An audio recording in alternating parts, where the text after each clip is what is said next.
Diriez-vous que vous êtes profondément irrationnel dans ce que vous faites tous les jours? Dans cette vidéo, je vais vous prouver que c'est le cas, et vous saurez aussi comment les gens prennent leurs décisions.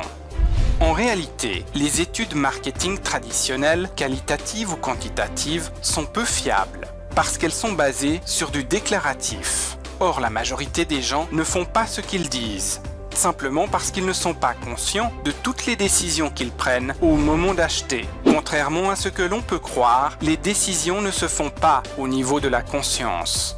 En voici quelques preuves. Dans une étude, des scientifiques ont placé des vins allemands et français sur un rayon, en leur donnant exactement le même nombre de mètres linéaires. Dans le magasin, ils ont diffusé de la musique allemande ou française en alternant cette musique pendant 2 semaines. À la sortie du magasin, ils ont interviewé les consommateurs pour savoir quel vin ils avaient acheté et pourquoi. Résultat, lorsqu'il y avait de la musique française, le vin français se vendait environ 3 fois plus. Et lorsque de la musique allemande était diffusée, c'est le vin allemand qui se vendait environ 3 fois plus.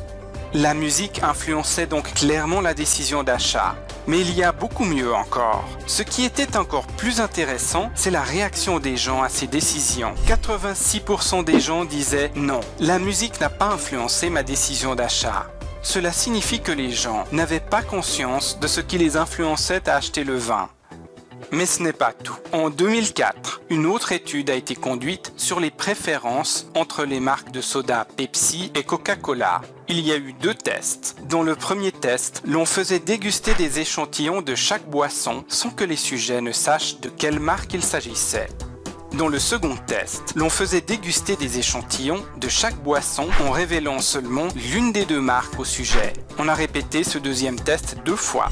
Lorsque les consommateurs n'avaient pas connaissance des marques ou en connaissance de la marque Pepsi, ils ne montraient statistiquement pas de préférence pour l'une ou l'autre des 2 boissons. Dans le cerveau, la zone du putamen était activée. Cette zone du putamen est responsable des valeurs gustatives et du plaisir. Par contre, lorsqu'ils savaient être en train de boire du Coca-Cola, une nette préférence pour ce soda était exprimée.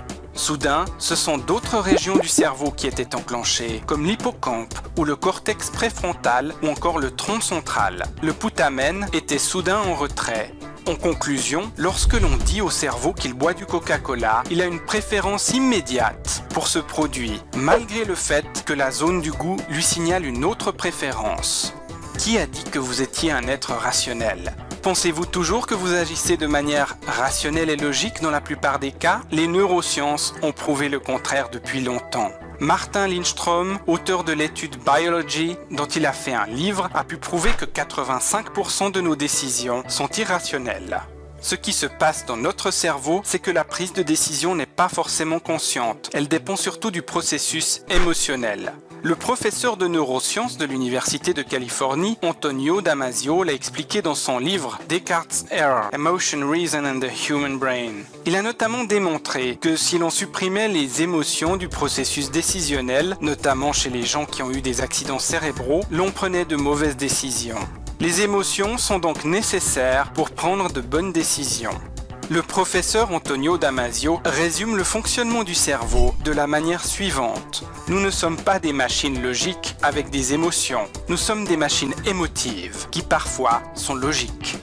Donc vous voyez, ce n'est pas le néocortex qui prend réellement seul les décisions sur des bases rationnelles. En réalité, le cerveau reptilien joue un rôle clé dans la prise de décision, à un autre niveau que la conscience.